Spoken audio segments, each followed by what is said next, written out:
ई का बहू, इस बार तनख्वाह कट गई है क्या? या फिर तुम्हें कोई काम है जो कि तुमने पैसे कम दिए हैं?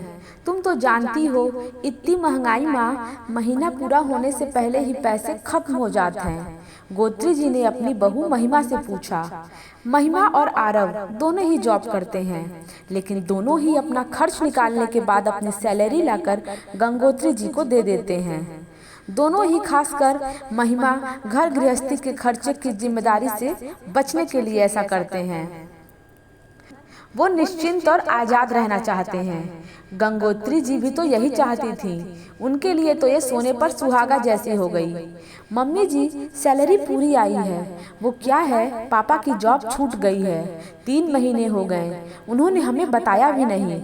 जो सेविंग्स थी मम्मी की दवाइयों और भाई की पढ़ाई में खर्च हो गए। घर में आर्थिक किल्लत हो गई तो आरव ने और मैंने कुछ पैसे पापा के अकाउंट में ट्रांसफ़र करवा दिए। अरे, तुम्हारे पापा तुमसे पैसा मांगे? बिटिया, दामाद से पैसे उधार कौन लेता है भला? दामाद से पैसे मांगते हुए उनको जरा भी संकोच न भया? हैरान हो ये कहने लगी गंगोत्री जी। मम्मी जी, पापा ने ही मुझे पढ़ा लिखाकर आत्मनिर्भर बनाया है। बेटा और बेटी में उन्होंने किसी चीज को लेकर भेदभाव नहीं किया। एक पिता अपने बेटे से हक के पैसे मांग सकता है तो बेटी से क्यों नहीं? मेरी कमाई पर पहला हक मेरे पापा का है, महिमा ने दृढ़ता से कहा। अरे बिटिया, दामाद पूजनीय होते हैं, उनके पैसे खाते नहीं, उनको देते हैं। दामाद की कमाई खाना पाप होता है। गंगोत्री जी इस बार अपने लफ्जों पर जोर देते हुए बोली। बेटे की कमाई खाना पाप कैसे हो सकता है माँ? पीछे से आते हुए आरव बोला। माँ, जब बहू को सिखाया जाता है कि सास ससुर भी माँ बाप होते हैं, तो दामाद के सास ससुर उसके माँ बाप क्यों नहीं हो सकते? महिमा के माता पिता भी मेरे माता पिता हैं। अंकित, जो कि महिमा का भाई है, उन्हीं की तरह मैं भी उनका बेटा हूँ। उनके प्रति भी मेरी कोई जिम्मेदारी बनती है। पापा तो फिर भी संकोच कर रहे थे। उन्होंने हमसे अपनी समस्या बताई ही कहाँ थी।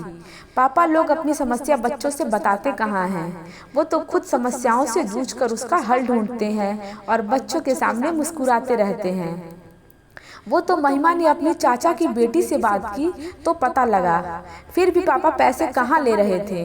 वो तो जब हमने कहा कि जब आपकी जॉब लग जाएगी तो ब्याज के साथ वापस कर दीजिएगा, तब जाकर माने हैं वो, कहते हुए आरव हंसने लगा। और फिर अपने बच्चों के सक्षम होते हुए पापा किसी और के आगे हाथ फैलाएं, ये भी तो अच्छा नहीं लगता। हम अपनी आय के अनुसार दोनों घरों का खर्च एडजस्ट कर लेंगे, आरव ने आगे कहा। जी बिल्कुल, महिमा भी मुस्कुराते हुए बोली। वैसे भी नई पीढ़ी हमसे ज़्यादा समझदार है, तो हम का बोलें, जो तुम लोगों को ठीक लागे वो करो, कहते हुए गंगोत्री जी बाहर निकल गई। आपको कैसी लगी ये स्टोरी? कमेंट ज़रूर बताइएगा। Till then keep growing.